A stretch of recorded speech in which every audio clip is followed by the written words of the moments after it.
All right, Richard, here's pathetique with even better chords. I'm just going to go super slow, and I think you'll be able to nail this. There's going to be a few more challenges, but you'll love them overall. We're going to do in the key of A, obviously, and there's going to be a combination of strumming that's very specifically limited, and then there'll be times when we have to pluck. So you have to get used to these transitions. But the guitar really wants to sing this melody this way. Let's start with that. Make sure you strum that way. Now, if you want to do the plucking method, that's cool. But I think we can be lush about this. Now, watch what happens next. Here comes an E7 chord over D. And it only requires one finger and a careful strum. Dig. I'm going to do each little episode slowly. Now comes an A chord over C sharp. I'm going to add the 2 because it's pretty. Do, re, there's a re ringing there. It's an A chord, so the ringing note is a B. And there it is. The open B string and the open E. The E is the melody. But I add the B for color. And look at these two guys are side by side. Reach over the pinky. Now I'm going to let this weird finger behave normally. Okay? Now, next thing all you got to do is hit this new root note, the G sharp, which is right there. Oh, you can actually just hit it, or you can pluck it if you want. Now you got a moment to go grab the passing D before it's time for A chord. Here comes the A chord. I think it's time to go to Strumville. Pluckville. So we're going to go to a 4-string pluck, these guys. And we're going to shift. So there we go. We got a nice fat A chord, easy, with the C sharp in the melody. And now comes a very cool chord where I'm going to have 2 B's ringing at the same time. It only requires 2 fingers, G sharp and this B. And I'm going to have the open B ringing at the same time. So you get those two guys here. But the melody is the E, so these fingers are all in the way. Now comes, you just got to fight this one. It's straight across on the bar at the 2nd fret for an F sharp minor. But the melody is here, so you gotta do that, baby. And I'm gonna let my fingers be normal. Now, here comes an interesting move. Watch this. I'm gonna slide up to this fret, the high B. I'm gonna slide this bar up to that B. And just take that bar and shift it. Here it goes. Now, what shape am I gonna do with my fingers? Let's do a good old bar chord. Well, and if you want to make it a 7 sound, you can get rid of this guy, which is one less finger to use. And just slam that sucker. Maybe. I don't think you should do it this way. I don't think so. Because you can really get some dynamics in there. So the passage goes like this. A, and then we got the E over G sharp. And then we got this F sharp minor. And we're still plucking it because maybe you can't strum it yet. But if you wanted to strum it, you could throw down that finger on that C sharp and you could strum it. So imagine that, coming from the A. I wonder if I can strum this one. Oh, I think I can. I take that back.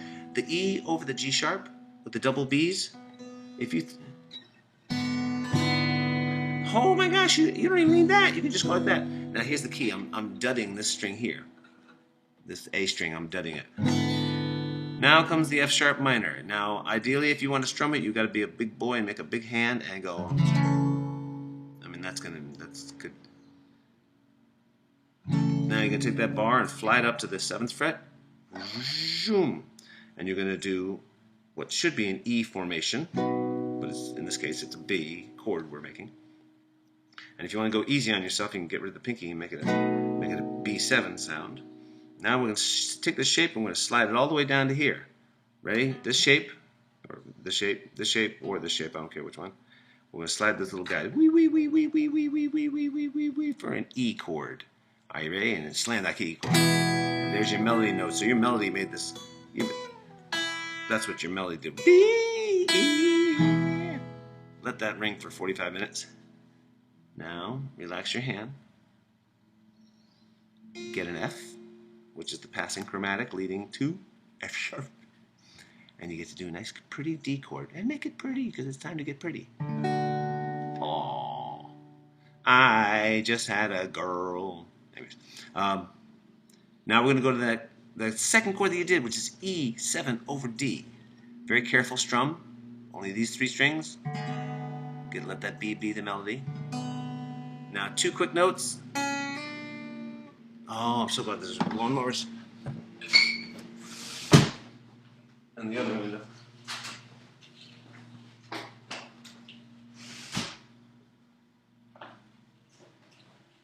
And the other window.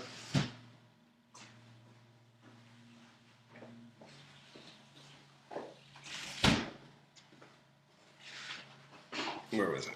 Okay, so then, okay, this is the third chord you had to do. It's it's A2, as in there's a B ringing, over C sharp. Now, here comes F sharp 7, which sounds complex, but it's wicked easy. Watch how easy we get to it. This A is going to go up to A sharp, because that's what the melody note is. That right there. Anyways, this guy gets to stay put. But we're going to take this finger and lay down a bar. This one's coming up. Wee. This one's laying down. Carefully strum it. Let the A sharp be your note, and if you want to pluck it, go ahead. I want to hear that A sharp. Now, we're going to go to B minor 7. Let's keep it easy. Watch how easy this is going to be. These 2 fingers are going to just shift over one set of strings. And we're going to change the root note from this F sharp to this B. That B. So the root's going to go from F sharp to B, and everything else is going to go one set up. Ready? Here we go. Let's watch that again.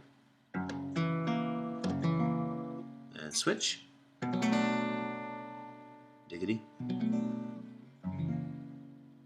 And the D is the melody. And now I think it's time to do some plucking. And you're going to have to do it. It's basically an A chord over E. So it's a postponed resolution, I call it. When the top melody goes, you know that melody. We're going to harmonize it 6th down. So parallels, this one's going to go E, D, C sharp, B, D, C sharp. It's going to go parallel to the melody. C sharp, B, A, G sharp, B, A. So it's going to look like this, because this is what a 6th looks like.